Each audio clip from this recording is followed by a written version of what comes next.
En principio, pues creo que lo hiciste muy bien. Es un tema que es muy interesante, del que hemos leído mucho y que van y vienen algunas guías y políticas y tratamos de perfeccionarlo cada vez más. Em, pero que dado su complejidad a veces enreda mucho a la gente y a veces consideran, que en lo personal considero que hay muchas variaciones de una cosa que en realidad no son tan relevantes y ha hecho que la terapia se vuelva muy compleja de entender. Entonces, si tú cambias de unidad, están haciendo otra cosa, aquí hacen otra cosa, anticoagulan diferente, aquí les gusta usar ultrafiltración más, aquí hemodiálisis más, aquí mezclan, aquí ponen predilución, aquí ponen post. Y creo que eso es parte de la razón por la que a veces no, la gente no lo capta muy bien. Si tratáramos de simplificarlo, usar una sola cosa, usar todos lo mismo de forma más clara, creo que podría mejorar. La eterna discusión de cuánto iniciarlo, pues obviamente ese es el secreto de la medicina, ¿no? Tratar de ser lo más temprano posible sin que vayas a sobredimensionar tratar a todo el mundo, porque eso también se intentó en adultos, no sé si lo viste por ahí, pero hay uno que intentaron hacer profilaxis de terapia de reemplazo renal y pues eso les fue mal. Entonces, en principio, pues tiene que estar bien indicada, pero sí debe ser precoz. Y obviamente, como muchas de las técnicas que son complejas, usualmente el secreto está en que se centralice este tipo de terapias para que sean grupos que hacen muchas en mucho tiempo, y eso hace que esté muy aceitado y muy entrenado el equipo, que conozcan muy bien sus máquinas y que eso disminuya las complicaciones. Em, Nuevamente felicitaciones, creo que lo hiciste bastante bien. No sé si el profe Perdomo o el profe Mario, que tienen más experiencia que yo en máquinas, tienen alguna sugerencia, alguna pregunta. Buenas tardes. Pues felicitar a Felipe, porque de verdad que hizo una revisión muy completa. A mí en particular me gustó desde el título porque tratar de simular el desarrollo filogenético, que es lo que muchas veces intentamos con nuestras terapias, es como la aproximación para el entendimiento de la terapia más adecuada. Entonces... Entonces creo que esa forma en que hizo la aproximación de entender nuestro filtro como el glomérulo y nosotros con la reproducción de líquidos como el túbulo, es la forma en que yo lo enseño y trato de explicarlos y creo que es la manera más entendible. Entonces creo que ahora en el taller de pronto discutimos algunas cosas en relación a ciertas dudas que yo aún tengo, ¿sí? Yo aún siempre lo repito, tengo muchas prevenciones con respecto a cómo funciona la parte de la diálisis con los líquidos de reposición que nosotros usamos. Que yo siempre he pensado de que para que se genere un efecto de diálisis debo tener una solución que tenga unas condiciones osmolares muy diferentes a las del plasma que generen esa fuerza osmótica que yo no entiendo cómo se generan con el acusol o las otras soluciones que las diversas casas farmacéuticas dispensan. Entonces, si ustedes me ven en mi práctica, yo uso exclusivamente hemofiltración venosa continua porque no he podido entender la otra y yo pensé que hoy iba a encontrar a alguien que me explicara, pero creo que estamos los muy poquitos de la parte docente, pero sí de pronto entre el auditorio de los doctores, colegas, residentes, alguien que tenga alguna idea, alguna información o hayan entendido cómo funciona esa parte, les agradecería infinitamente. No voy a decir Dios se los pague, porque pues, ustedes me conocen, pero me gustaría, bueno. Pero felicitaciones, Felipe, muy buena. De verdad que eh, quienes estuvimos la semana pasada en el Congreso, eh, tratar de irnos acoplando a que los tiempos de presentaciones sean las planeadas, porque aquí pues tenemos la laxitud de escucharnos, el tema está interesante y todo el cuento, no hay problema, pero en un evento te van cortando y a veces es triste porque muchas veces hacia el final de la presentación está la parte más importante del contenido y hay sitios donde dicen, doctor, muchas gracias, sigue el doctor Vázquez con su presentación de canal al dato flujo y chao. Entonces, a ver si podemos insistir un poquito más en esto. Pero felicitaciones. No, sí, qué pena, estaba como enfermo y tenía la mente un poco lenta, entonces no fui tan fluido. Estuvo muy bien, muchas gracias, profe. Marito, su merced que también se dedica a las máquinas. Profe, bueno, me uno a las felicitaciones para Luis. Es un tema que yo creo que todos leemos, leemos y leemos y seguimos con las dudas que plantea el profesor, el profe Perdomo. Algo que sí llama la atención y de todos los profesores a los cuales yo les he preguntado sobre la estrategia de filtrado, yo sí creo que debemos ser lo más pragmáticos posibles como en tratar de hacer como ese balance que nosotros queremos, pero tener la claridad de que es muy dinámico el comportamiento y que muy seguramente vamos a tener que, me excuso por el término, jugar un poco con el ultrafiltrado para poder llevarlo a las metas que nosotros digamos que consideremos que tenemos que llevar según el momento del paciente. Es hartísimo para el equipo porque pues va a tener que estar modificando digamos que el ultrafiltrado y demás, pero pues no sabemos si vamos a tener que utilizar más hemocomponentes, si vamos a tener que utilizar de pronto algún líquido extra o no, si vamos a plantear en algún momento que el balance sea positivo, negativo, neutro, y eso la única forma que tenemos que hacer es tratar de semejar un poco lo que hace el riñón y es que orinar o no orinar de acuerdo al momento. Entonces es importante que tengamos claro que no podemos creer que vamos a programar una terapia a 24 horas y que no vayamos a hacer alguna modificación. Es muy difícil y, como repito, harto para el equipo, pero hay que tener esa consideración. Eh, Algunas de las máquinas nuevas que tienden a no utilizar estos líquidos de reposición que en algún momento usamos cuando hacíamos el cálculo de la conducta, es importante que la conozcamos cuando nos enfrentemos a ellas porque hay unas máquinas que hacen ese switch como interno, por llamarlo de alguna forma. Entonces uno se puede perder en algunos de los cálculos que hacíamos cuando, digamos que hacíamos la matemática un poco de lo que íbamos a hacer con la hemofiltración. Eh, en general, pues no más. Felicitaciones nuevamente a Luis y esperemos ahorita en el taller seguir con la parte de aprendizaje. Profe Mario, gracias. Bueno, pues en principio, para empezar hablando de Mario, hablando de tasas de filtración, una de las preguntas que más le gustaba al profe Perdomo, que recuerdo de hace tiempos, pues se las traje en forma de ejercicio. Entonces, la pregunta es, para que todos anoten por ahí, tengo una diapositiva, tal vez se las muestro más fácil. Espérenme a ver, para no quitarla de Luis.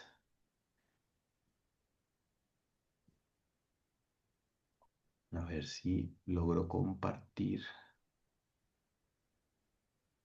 Ahí ven mi pantalla, Luis. No. Tengo que dejar de ¿No? compartir. Sí, pero Pero sí debe son, dejar. son unos box, profe, que Sí, dicen unas 5 kilos. cajitas. Sí, ahí está, profe. Pues básicamente el ejercicio para los que no la están viendo, pues igual se los dicto. La idea es que calculen en una taza, un efluente, digamos, normal que utilicen de 25 a 30 por kilo por hora de filtración de la máquina, independientemente de la técnica, ¿cierto? ¿A qué fracción de la tasa de filtración glomerular del niño corresponde? Y traje cuatro escenarios. Un niño de 5 kilos que debe tener una superficie corporal por ahí de 0,28, uno de 10 que tiene más o menos 0,47, uno de 20 que tiene 0,8 y uno de 50 kilos que tiene metro y medio. Entonces, para que tratemos de entender en el escenario, digamos, estándar que Luis muy bien explicó cómo usamos las máquinas, realmente cuánta tasa de filtración glomerular estamos sustituyendo o soportando de forma extrarrenal.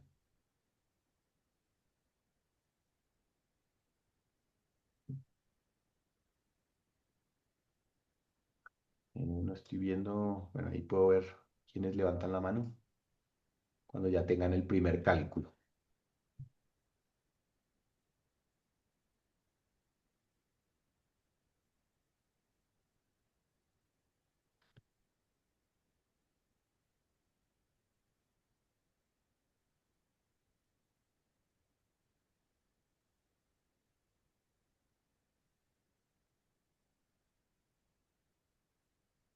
Y ganan los que sepan usar Excel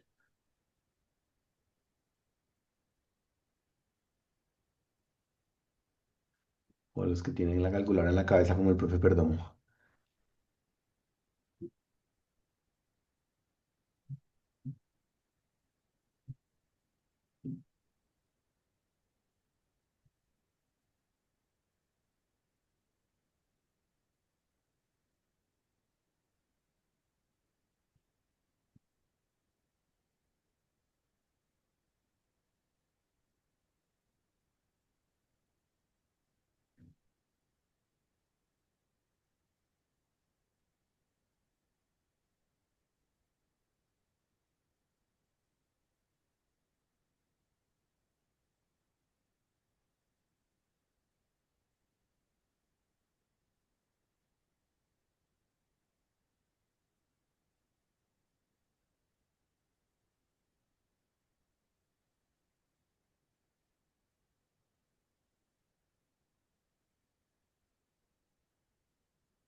Les voy a ir anotando acá cuál. Hola, pues yo acá hice el primer cálculo, el A primero. ver, si quieres voy a ir anotando acá lo que ustedes van anotando, con eso si se Pues a equivocan. mí me dio, porque como la tasa de filtración glomerular, estamos hablando que son cc minuto, Ajá. mientras que la dosis, estamos hablando que es un volumen por kilo por hora.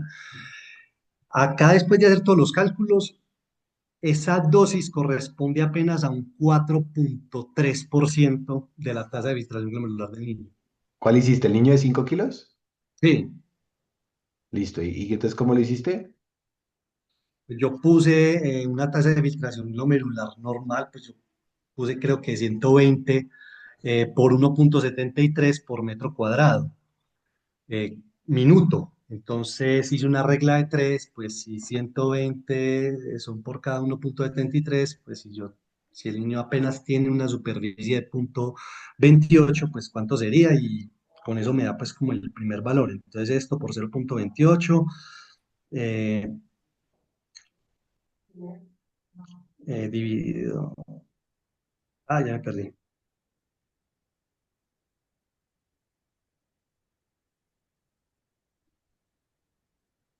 1,73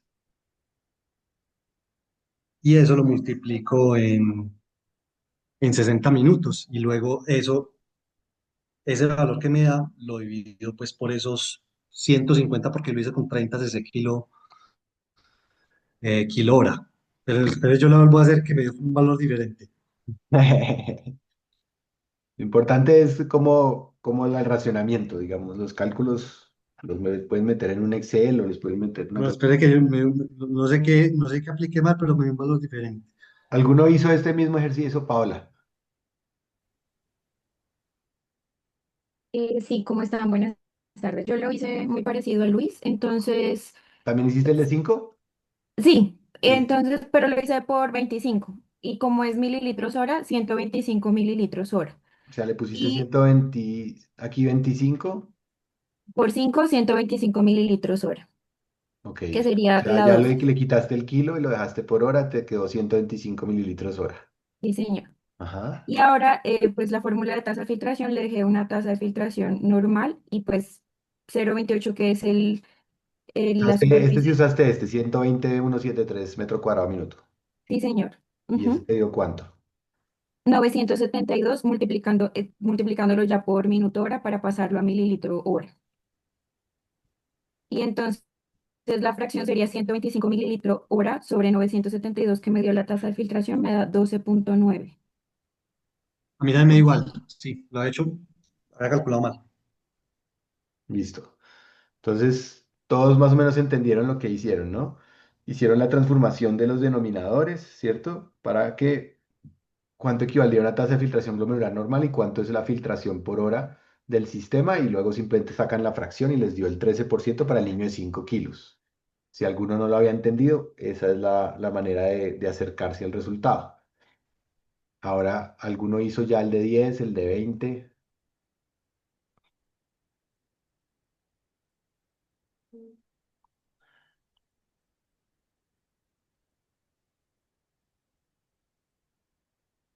¿Alguien tiene una duda, no entendió?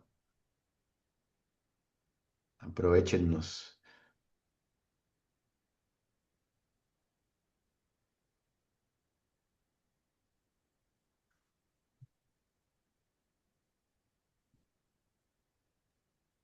Profe, el de 10 da una tasa de filtración del niño 1960 Ajá.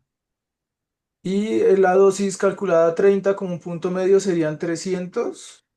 O sea, está 1960, ¿sí? Sí, Ok. ¿Y el y volumen? una dosis de 30 serían 300 mililitros hora, eso le Ajá. da 15%.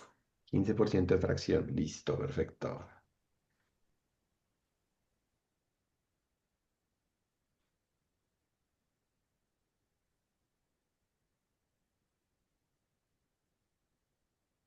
¿El de 20 kilos? ¿Alguno lo hizo?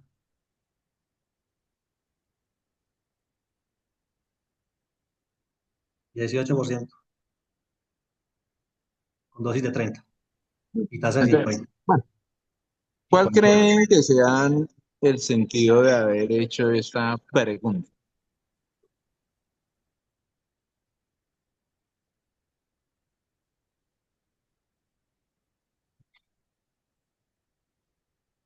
Pues, profe, entender que tanta función renal realmente estamos reemplazando cuando iniciamos terapias a una dosis que es la que se recomienda por la literatura y que más alta pues ya se ha asociado con peores tasas de complicaciones.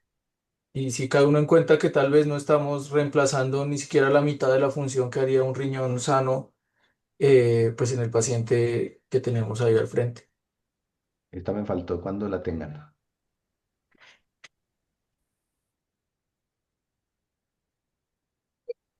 Entonces yo molesto mucho por esto, porque yo creo que como sucede cuando se hunde el Titanic, los niños y las mujeres de primeras, entonces no entiendo por qué a los niños les dan menos terapia por su perfil corporal de lo que se le da a un adulto.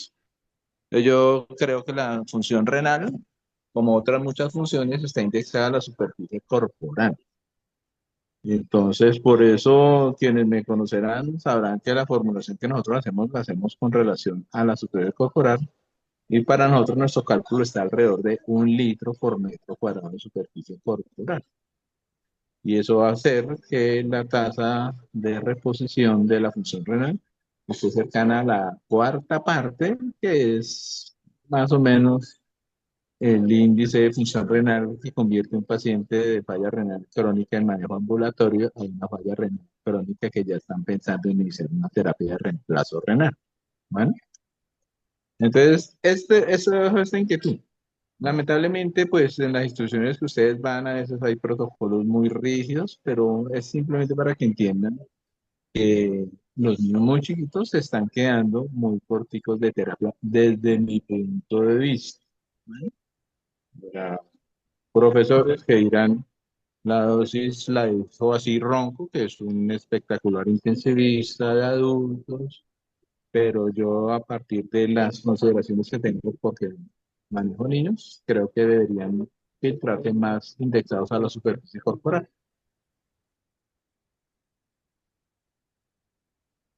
¿Alguien hizo la de 50 kilos?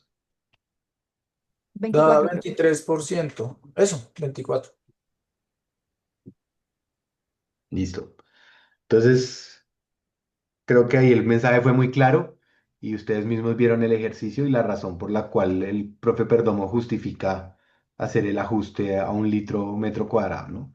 Acuérdense que los niveles de fluente total más altos en realidad con lo que más se asocia es con costos, no es que realmente tengan necesariamente más complicaciones, es simplemente que gastas más líquido y no tienes ningún beneficio, o sea, los dos escenarios parece que funcionan por lo menos en variables fuertes igual. Habría que eventualmente intentar hacer estudio para ver si esto cambia los desenlaces importantes en los niños. Probablemente hay tantos otros factores que es bien difícil de demostrar, pero la fisiología, como dice el profe Perdomo, pues es muy clara y tendría la justificación de dado que no hay ninguna información, pues lo más lógico sería hacerlo más o menos lo más fisiológico posible. Bueno, muy bien. Entonces ahora si quieren, si continuemos el taller con el caso que habíamos planeado. ¿Tú lo tenías ahí, Luis? Eso.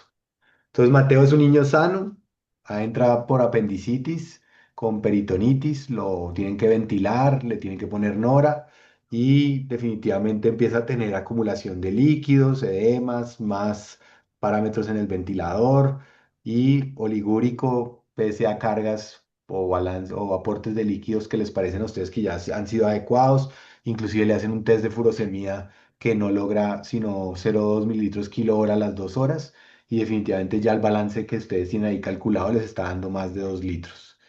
Tiene control de laboratorios ese día y ya la creatinina muestra que está en 2,4, la urea está en 96, el sodio en 134, el potasio en 5,8, el lactato en 3,2, mantiene una acidosis metabólica que ven ahí, anemia, trombocitopenia, INR prolongado, tiempos PTT prolongado, un dímero D muy alto, un fibrinógeno consumido. Y está con sangrado por los sitios de punción, por la sonda también les han reportado sangrados.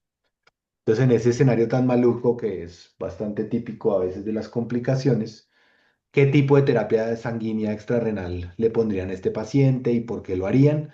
¿Y cuáles serían las consideraciones especiales en este caso para iniciarla? ¿Qué harían diferente? ¿Qué harían igual?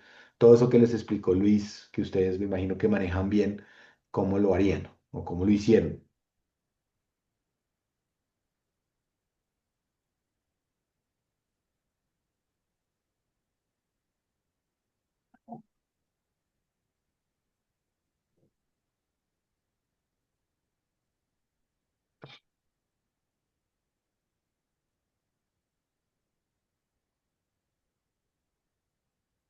¿Ninguno lo hizo? ¿Algún voluntario?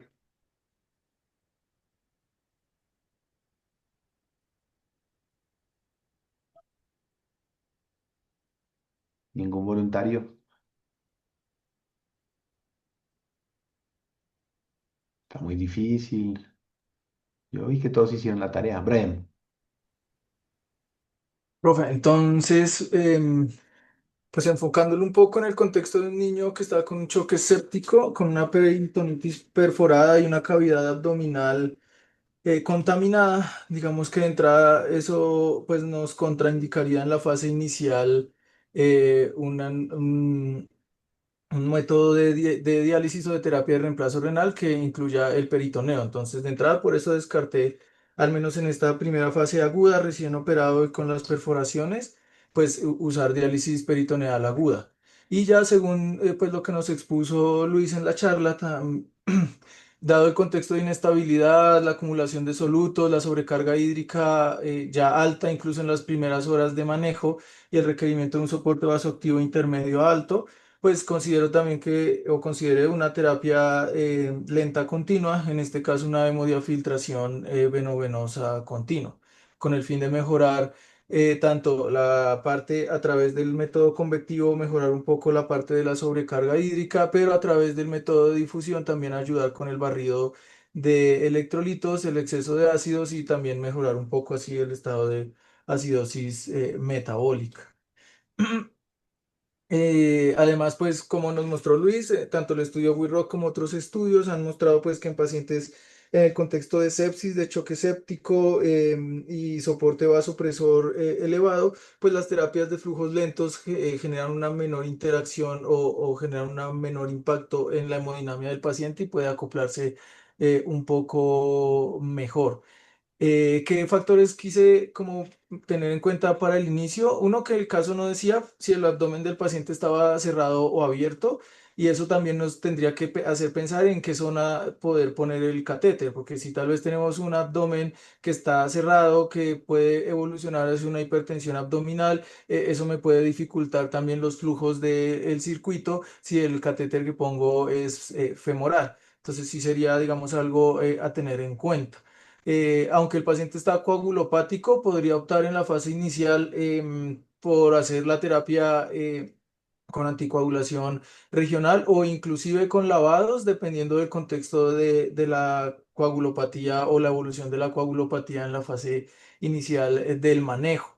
También puse que iniciar unos flujos de bomba no tan elevados para permitir que el paciente se acomode un poco más progresivamente en su hemodinamia y evitar un poco ese robo de flujo del circuito que perpetúe la hipovolemia relativa por la cantidad de espacio adicional que crea el circuito y pues empeore el estado hemodinámico del niño. Ya no lo dijo Luis en la charla, purgar y más aún en este caso con hemoderivados, que es un paciente que está con un déficit de entrega de oxígeno, anémico, en choque, pues obviamente tener aún más en cuenta que la purga tiene que ser con hemoderivados para evitar una hemodilución y empeorar esa entrega de oxígeno y siempre tener en cuenta, digamos, en todo el proceso de chequeo seguro, pues no olvidar pues la adecuada colocación del catéter y sobre todo la heparinización del mismo, porque en el contexto de una coagulopatía, pues en cortos periodos de tiempo podría obstruirse el catéter y a pesar de tenerlo, no ser funcional para el inicio de la terapia.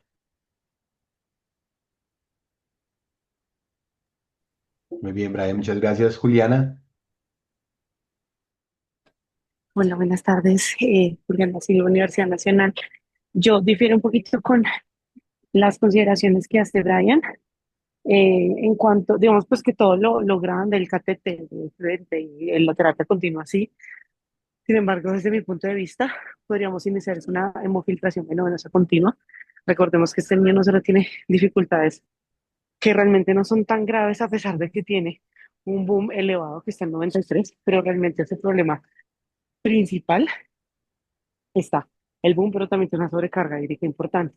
Recordemos que la hemofiltración no solo tiene la capacidad de hacer, digamos que una mejor depuración de líquidos, pero también eh, eh, puede hacer eh, el drenaje de moléculas de mediano y o sea, como de pesos moleculares pequeños y medianos, lo que implicaría que pues, dentro de esos pesos moleculares pequeños y medianos entrarían los electrolitos, como digamos el potasio, que no es como la preocupación principal en este paciente, pero pues sí hay que tenerlo presente uno, y dos, en la urea, que digamos que tenemos un buen elevado que tenemos que finalmente filtrar.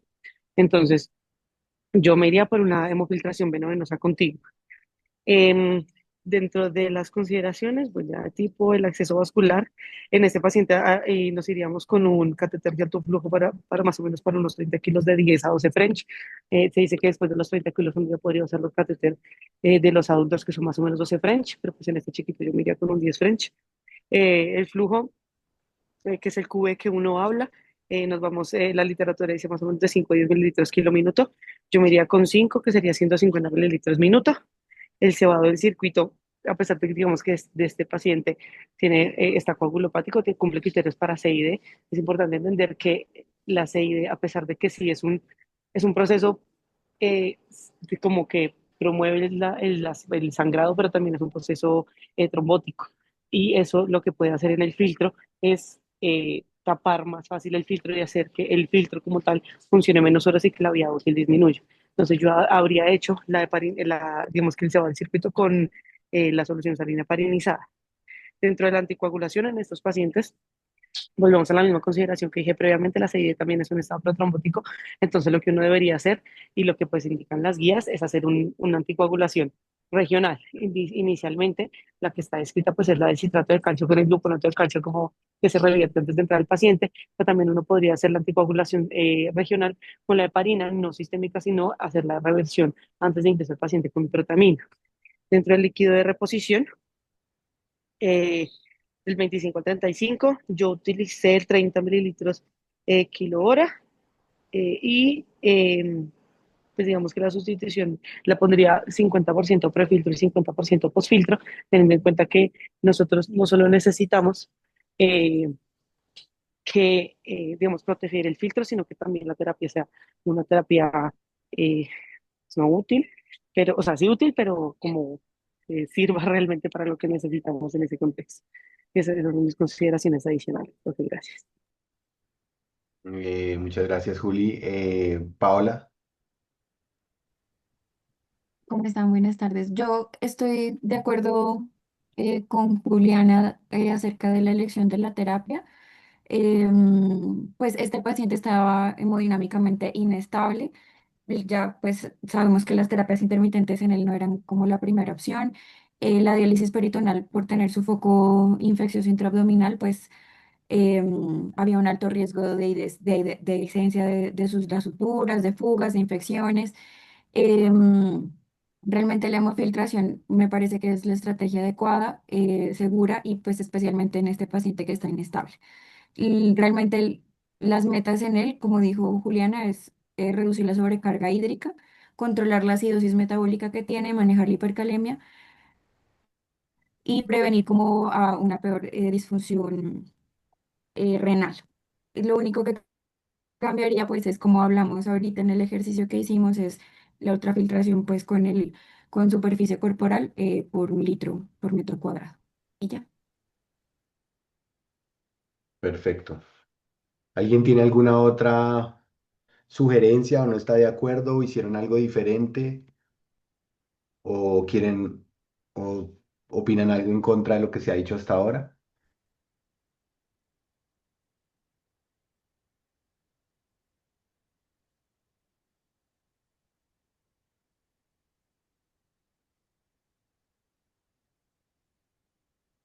Entonces, en principio, este es un ejercicio importante porque esto puede pasar con mucha frecuencia, ¿no? Pacientes que tienen requerimientos de terapia de reemplazo renal sanguíneo, que definitivamente estamos todos de acuerdo que peritoneal no sería el sitio, pero que tienen problemas de coagulación, específicamente en este escenario probablemente una CID o seguramente una CID, pero tener cuidado con no hacer anticoagulación, ¿no? Entonces la gente usualmente se asusta porque ven sangrados activos y van a intentar no hacer anticoagulación y usualmente eso va a pasar que tengan dificultades. Tener cuidado con el paso del catéter, escoger una vena que puedan colapsar, ¿cierto? Entonces la yugular derecha o la femoral, probablemente subclavia saquinito, el berraco. Probablemente tengan que pensar en poner componentes mientras están haciendo el paso del catéter. La elección del catéter, estamos de acuerdo en que es un catéter de al menos unos 10-12 French. El cálculo del efluente total, como les explicó el profe Perdomo, probablemente más cerca a 1 litro, pero está bien que usen entre 25 y 30, que es lo que la literatura dice, es lo que están acostumbrados a hacer, está bien, no hay problema. El tipo de terapia son probablemente no una hemodiálisis aguda, probablemente porque además no casi ningún centro aquí en Bogotá tiene capacidad para hacer hemodiálisis aguda. En las unidades tendrían que sacarlo a pisos, pero antes este paciente no es candidato para sacarlo a una unidad de diálisis. Y entonces sería una terapia lenta que podría ser desde lenta 8 horas, lenta continua. Probablemente tiene más sentido hacerla continua para poder hacerla más despacio, pero pues dependerá también de la infraestructura de cada unidad. Em, Como les explicó Luis y creo que también recalcó un poquito el profe Perdomo, en principio no hay ninguna diferencia en usar ninguna de las terapias, todas funcionan y todas funcionan más o menos igual. Las discusiones suelen ser muy sutiles y ningún estudio ha demostrado ninguna superioridad de ninguna sobre ninguna. Por simplicidad tendemos a hacer hemofiltración, pues lo que yo aprendí a hacer, pero pueden hacer la que quieran. En la discusión por ahí que tal vez oía Julián hablar de predilución y posdilución, yo soy del ejercicio de hacer solamente posdilución por simplicidad. Creo que la predilución no logra una dilución significativa para que justifique hacerle cambios a la máquina que usualmente no están preparadas para recibir prediluciones. Entonces yo no le haría predilución porque no logro que el efecto sea real. Ustedes pueden hacer los cálculos de dilución a la velocidad de la bomba que van a poner que, si creo que la única que lo calculó fue Juli, que dijo que 150. Y por mucho que ustedes pongan mucho efluente, pues probablemente no van a ser capaces de poner eh, más de la velocidad de la bomba o ni siquiera un cuarto de la velocidad de la bomba para que realmente, aunque lo pusieran todo en predilución, lograran diluir mucho el efecto. Y en cambio sí, probablemente están perdiendo filtración. Esas serían como mis consideraciones. Eh, Probablemente la anticoagulación sea regional, es una buena estrategia y probablemente van a tener que poner un montón de hemoderivados. Entonces ahí lo que les decía tal vez Luis en su presentación, de tener cuidado de hacer los cálculos de probablemente la ultrafiltración que se vaya a hacer real en la medida en que el paciente es posible que tenga muchos cambios y muchos más líquidos puestos durante el día en una manera que tengan que manejar esa CID. Mm, no sé ahí, profe Perdomo, alguna otra sugerencia. Yo hace mucho tiempo no hago terapias.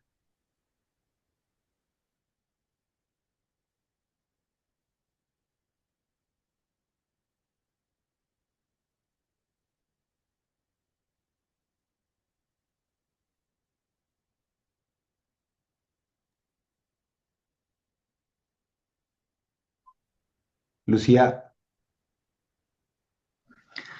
Hola, profe, buenas tardes. Lucía Guzmán de la Universidad de La Sabana. Pues en cuanto a la consideración del compañero Brian que hizo al principio, pues la verdad yo me incliné también por la hemodiafiltración y pues digamos sí tengo como la confusión en este momento porque pues las otras dos compañeras se inclinaron por la hemofiltración. Digamos que mi sustento fue que, bueno, cuando pensamos en la diferencia entre hemodiafiltra y la hemofiltra, pues la única diferencia es que la hemodiafiltra te introduce como los tres principios físicos que son la diálisis, la convección y la ultrafiltración, cosa que no tiene la hemofiltración, que solo es la convección y la ultrafiltración. Entonces, como que agregando la diálisis, digamos que también pudiera ser útil en el contexto de que este paciente está en una coagulopatía y que puede estar en una disfunción hepática, donde se puede beneficiar de la hemodiafiltración, pero en realidad ahora quedo con la duda de que no sé cuál será la mejor estrategia para este paciente. No sé si de pronto el compañero expositor ahí nos puede como apalancar un poquito. Gracias. muy bien, Lucía, muchas gracias por la intervención, muy buena pregunta. Pues esa es la pregunta del profe Perdomo, ¿no? Pregunta de la diálisis. Y es cómo creen ustedes que funciona la diálisis en terapias lentas. Una discusión que tenemos hace muchos años y creo que ustedes no la van a poder resolver tampoco hoy, pero en principio piensen que la hemodiálisis aguda se hace a velocidades equivalentes de la bomba, es decir, si la bomba está yendo a 150 mililitros minuto, la diálisis pasa a eso o más, y Luis lo mostró en su diapositiva.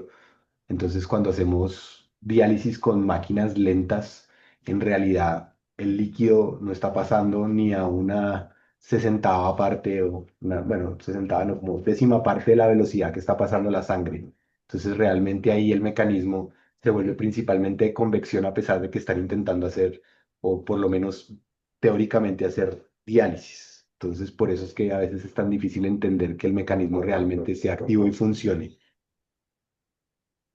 Hola, ¿le puedo responder a la compañera o...? Claro, claro, dale, dale.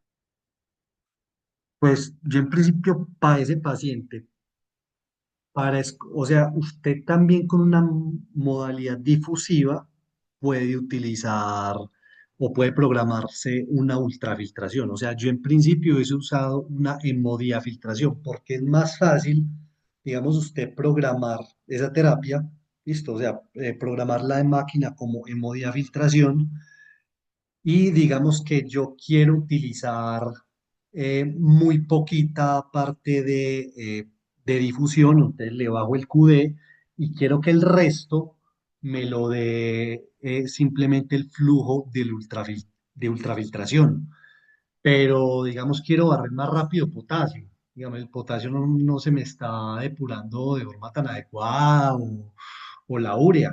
Entonces yo puedo, digamos, aumentar la dosis del QD, listo, sin necesidad de tocar, digamos, el flujo de ultrafiltración, mientras que si yo arranqué con la máquina, pues arranqué con la terapia, la programo hemofiltración venosa continua, pues ya no va a ser tan fácil eh, instaurar pues como los líquidos dializantes para ese tipo de terapia, o sea, tendría que cambiar básicamente todo el circuito. Entonces yo en principio me programaría para una hemodiafiltración y estaría, o sea, con eso, el, la ultrafiltración neta yo la puedo modificar al antojo y la puedo modificar a lo que vaya recibiendo el paciente, soporte transfusional, va muy negativo porque arrancó a orinar, le bajo el ultrafiltrado neto, dejó de orinar y lo va a tener que transfundir con esto, entonces,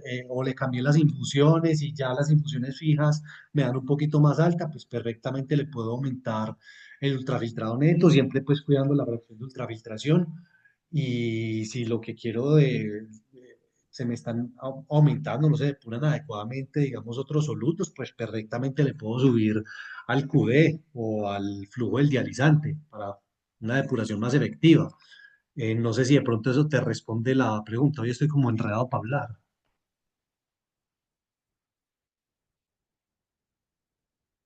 O sea, en principio es más fácil usted programarse arrancar con una hemodiafiltración y, digamos, pues quiero que solamente me haga hemofiltrado. Pues le quitas el QD y la dejas solamente con el flujo de la ultrafiltración. La programaste así como una hemodiafiltración continua, pero te está funcionando solamente como una hemofiltración venosa continua.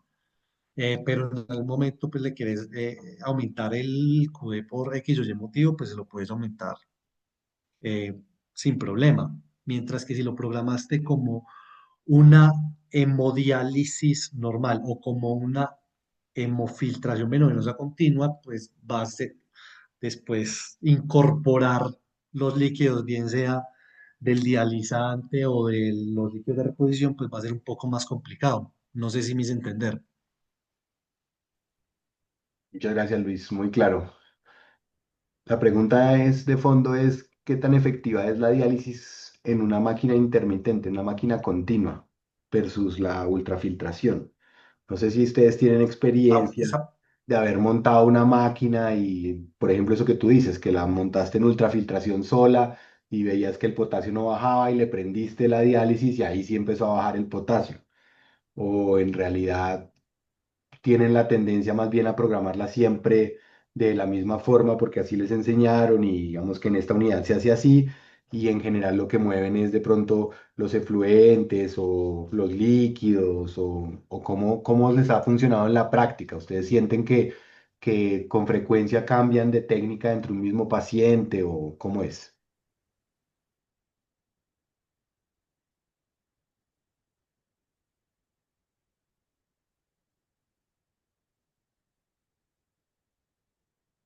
Porque la confesión, pues la mía es que yo no hago máquinas hace mucho tiempo, no tengo la disponibilidad. Y el profe Perdomo ya confesó que él solamente hace ultrafiltración, él no hace nada más.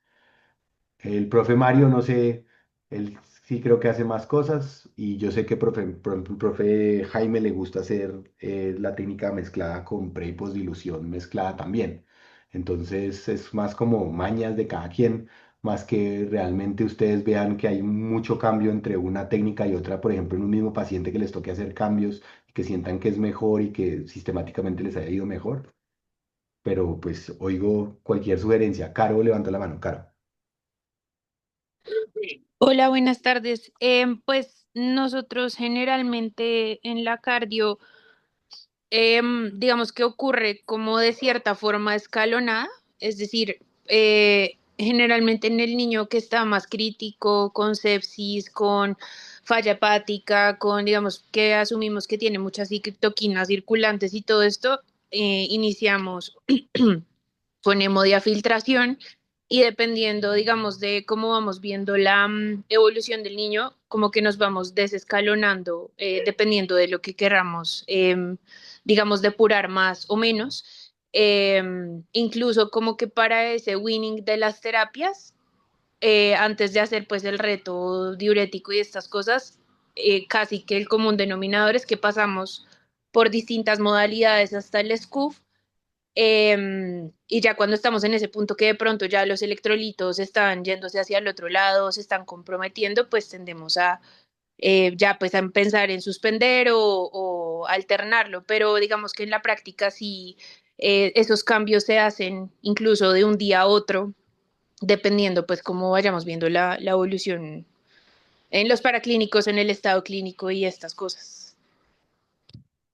Perfecto, Caro, muchas gracias. El profe Perdomo sigue insistiendo que alguien le explique cómo funciona la diálisis en la ultrafiltración, en las terapias lentas. ¿Cómo es que debe funcionar? Pero ¿cómo así que cómo funciona la diálisis? O sea, ¿cómo se hace el mecanismo de intercambio por fusión en las terapias lentas? Sí, es que piénsalo. Tú dices, digamos, cuando mostraste tu gráfica de difusión, pues tú dices, es básicamente Sí. un sistema de gradientes de concentración, ¿cierto? Entonces tú mantienes un gradiente de concentración a un lado, un gradiente de concentración al otro, y que depende de qué tan rápido es, dependiendo del grosor, del área, digamos, de la capacidad de qué tan fácil pasa esa Sí. molécula de un lado al otro, ¿cierto? Sobre todo el agua que va detrás. Pero lo que pasa es que en terapias lentas, si tú lo piensas, ¿a qué velocidad pones el dializante? Ponle tú, Pues, un niño normal. si solamente tengo una hemodiálisis venosa continua, la velocidad del QD o del dializante es igual a la dosis, o sea, Al 20, efluente. pues, 25, 30 cc kilo hora. Por eso. ¿Y la bomba a qué velocidad está yendo?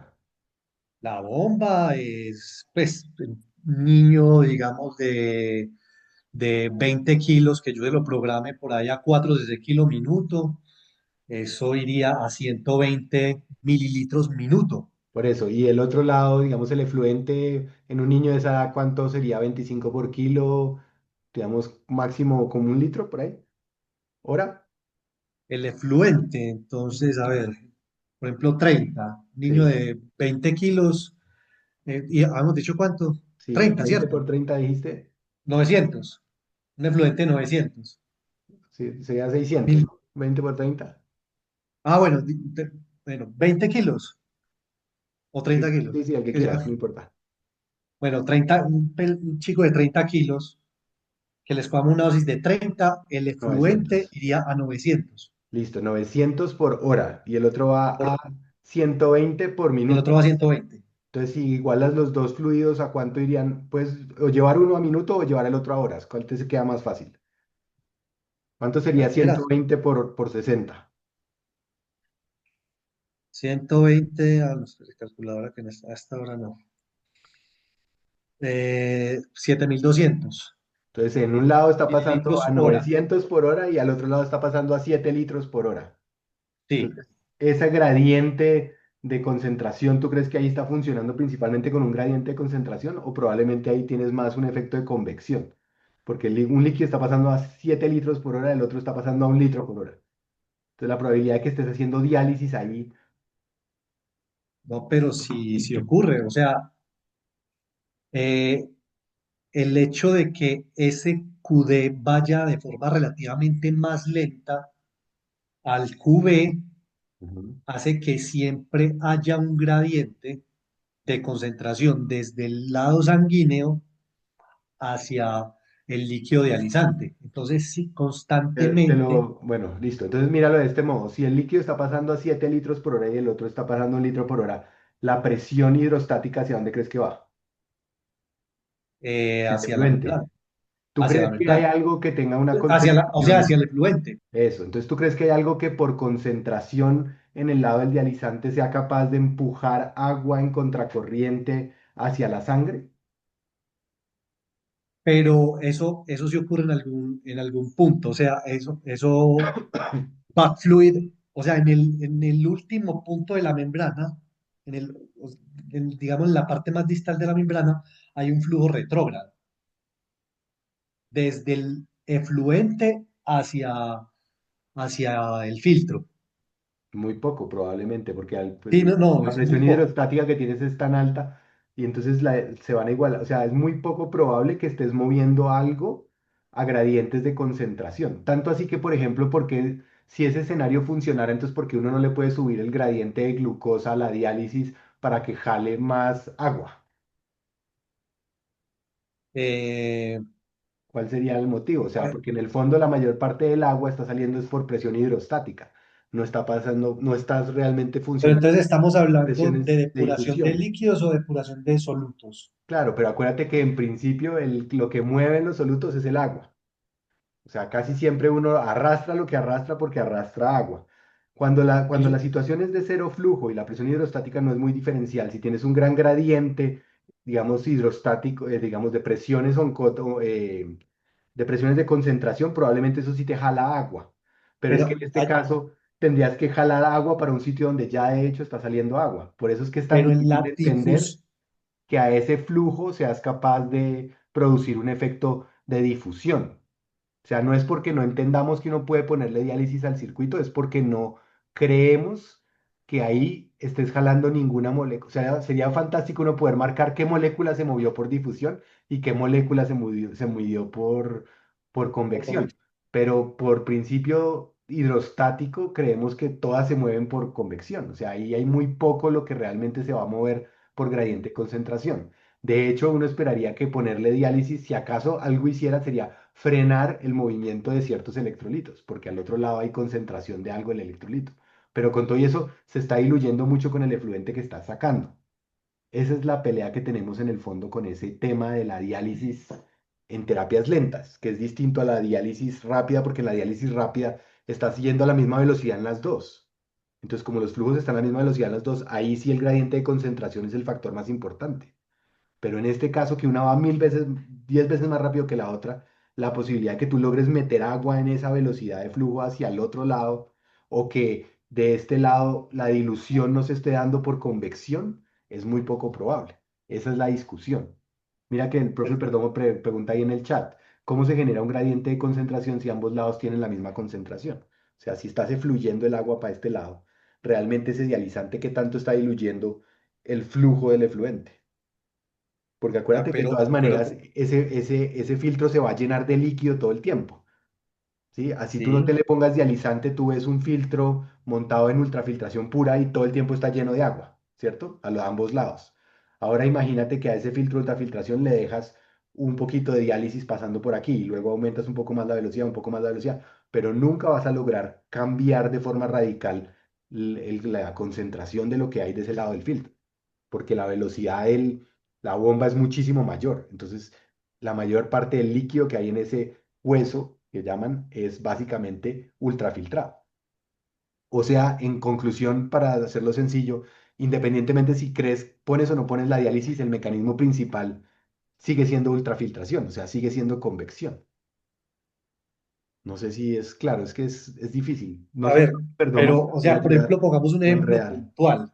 Dime. Tengo una urea de 120 que está pasando por el QB y Ujú. el QD en principio tiene Cero. cero de urea. Claro, pero acuérdate Ahí, que si tú apagas la diálisis, ¿cuánto queda de urea al otro lado del filtro? si yo apago la diálisis, Asumiendo que eh, filtra libremente, estaría 120, ¿cierto? sí, Ambos lados sí, quedaría ciento igual. veinte Listo. Y ahora prendes la diálisis. ¿Cuánto logras diluir un décimo del 120?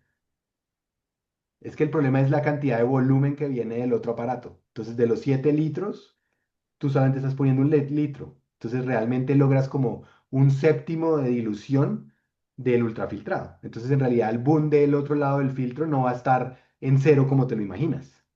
Va a estar más cercano a un Ah, valor no, no, no, no, no, cercano a por 100. supuesto que no, por supuesto que no. Ese es el No, no, no, problema, que para que la diálisis llegara a tener un gradiente de concentración que fuera significativo para jalar urea, tendrías que estar, como tú dices, cercano a cero. Y para estar cercano a cero tendrías que tener casi que la diálisis puesta a los mismos 7 litros, para que limpie a la misma velocidad que pasa el filtrado. Ese es un ejercicio que pueden intentar hacer y es mirar, cuando pongan un ultrafiltrado puro, háganle una medición al chichi de la máquina, ¿cierto? Y miras cuánto está el boom. Y luego le prendes la diálisis a lo que la vas a programar y miras a cuánto está el chichi ahí. Y la probabilidad de que el boom, el nitrógeno ureico que esté de ese lado del chichi esté mucho más cercano al de la sangre es mucho más alto a que esté al de la diálisis. Porque probablemente el flujo de la dializante es tan poquito que no alcanza a diluir para que haya una diferencia de concentración. ¿Sí me entiendes? Ese es un ejercicio que pueden hacer un día cuando tengan la máquina. Y es parte de la discusión, digamos, de que en realidad creemos que de fondo no estamos muy seguros que produzcas mucha diálisis.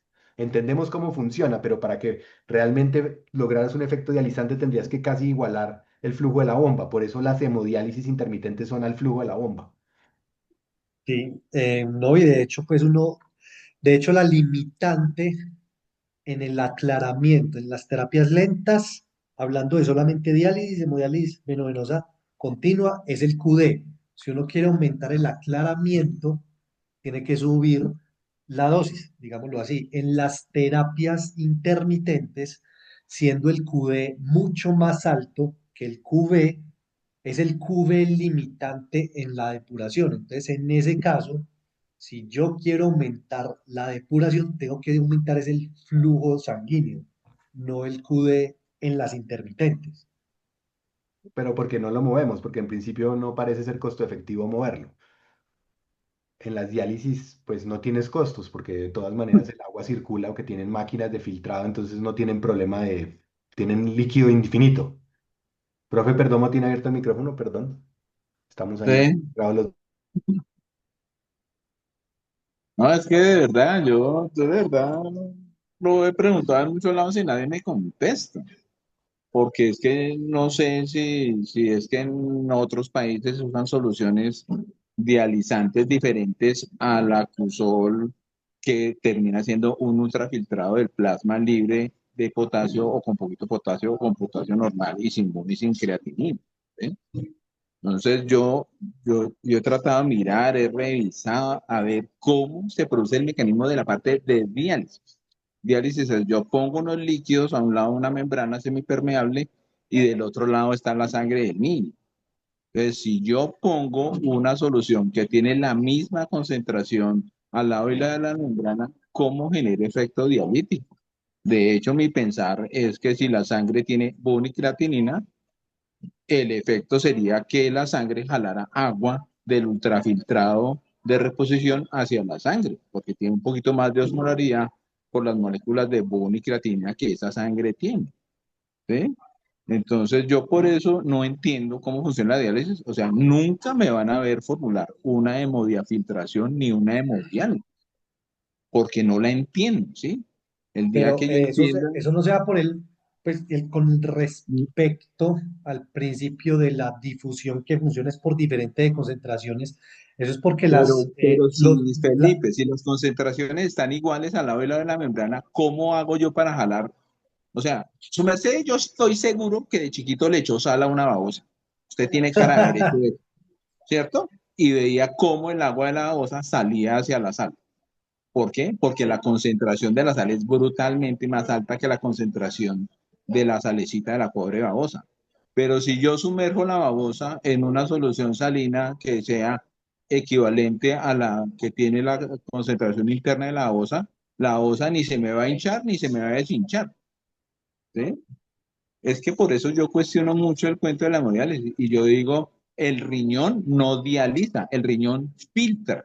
Y yo por eso estaba muy contento que el título se llama Simulando la Perfección, porque lo que hacemos en la terapia de reemplazo renal es intentar simular lo que hace un riñón, que es generar ultrafiltrado y después nosotros nos volvemos el túbulo reemplazando lo que queremos reemplazar. Pero es que yo no entiendo la parte de la hemodiálisis y estoy de verdad abierto a que alguien me explique y cuando me explique y lo entienda, lo hago. Pero yo no entiendo cómo puede sucederse en una hemodiálisis si yo uso soluciones que tienen la misma concentración. Cuando yo uso una diálisis peritoneal, yo sé que estoy usando soluciones al 1,5, 4,25 de dextrosa, que eso sí genera una fuerza osmótica que jala líquido y por convección me lleva agua, electrolitos, boom, hacia afuera del niño cuando yo lo saque de la cavidad. Pero en estas terapias no lo he podido entender. eso De no se verdad, da no. por el fenómeno No, de tenemos que. movimientos aleatorios moleculares. O sea, si yo tengo en un lado más cantidad de moléculas, listo, que tienen un movimiento aleatorio, y en el otro lado de la membrana tengo menos cantidades de esas moléculas, es más probable que esas moléculas con movimiento aleatorio, donde hay más cantidad, pasen al sitio que haya menos cantidad. Entonces, eso se llama difusión, eso no es Exacto. diálisis. ¿Eh? Entonces, filtración, convección, diálisis, son cosas diferentes todas. Que unas compartan ciertas cosas unas con otras. Son. Entonces, por eso, yo de verdad, o sea, si alguien me dice, venga, lo que está sucediendo es esto, y por eso es que jala el agua y por eso es que arrastra el boom y la creatina de manera más eficiente que la sola filtración, estaría satisfecho y empezaría yo a entender, pero es que no lo he podido entender. Debe ser por lo que tengo algunas limitaciones de entendimiento. Bueno, muy bien. Yo creo que en aras del tiempo, pues vamos a dejar así. Igual todos contestaron sus talleres. Luis Felipe, nuevamente muchas gracias. Muy buena la presentación, muy chévere la conversación. Creo que esto es un tema amplio e importante y agradezco pues que quieran interactuar con nosotros, contra nosotros, para tratar de debatir cosas que todavía eh, no hacemos o si hacemos o discutimos, y pues hace parte de lo académico de estas reuniones. No sé, profe Perdomo, si quiere cerrar con... Yo quisiera volverles a formular la pregunta a partir de qué volúmenes de volemia del niño ustedes empiezan a considerar que el cebado del circuito deba considerarse reemplazar con sangre completa, con glóbulos rojos o no. Y la otra cosa que tampoco entiendo es el cuento de que toca empezar despacito, ¿no? O sea, toca empezar a la velocidad que es, porque eso no tiene por qué generar ninguna descompensación hemodinámica. Si yo por una vena te saco 100 mililitros por minuto y por el otro lado te estoy metiendo 100 mililitros por minuto, no estoy cambiando para nada el componente intravascular de este paciente. ¿Sí? Lo único que puede generar es un poquito de hemodilución en los niños chiquitos y gran hemodilución en los niños muy, muy chiquitos. ¿Sí?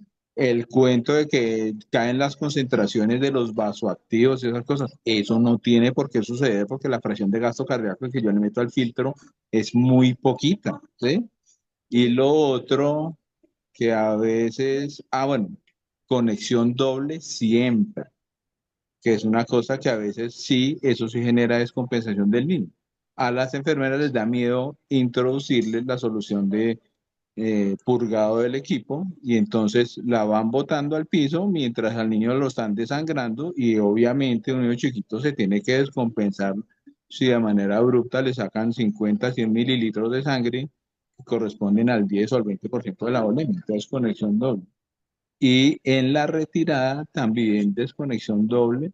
Lo que pasa es que a las enfermeras les da mucho dolor perder esa sangre. Si tenemos esas dificultades, lo que yo recomiendo es que en la última hora de terapia, tratar de dejar el niño un poquito hipovolémico para reintroducir el final de la sangre del circuito al niño con tranquilidad si el niño es muy chiquito. Si el niño pesa más de 15 kilos, pues tolera que le pasen un bolito de 150 o menos, que es el volumen de cebado de un circuito pediátrico.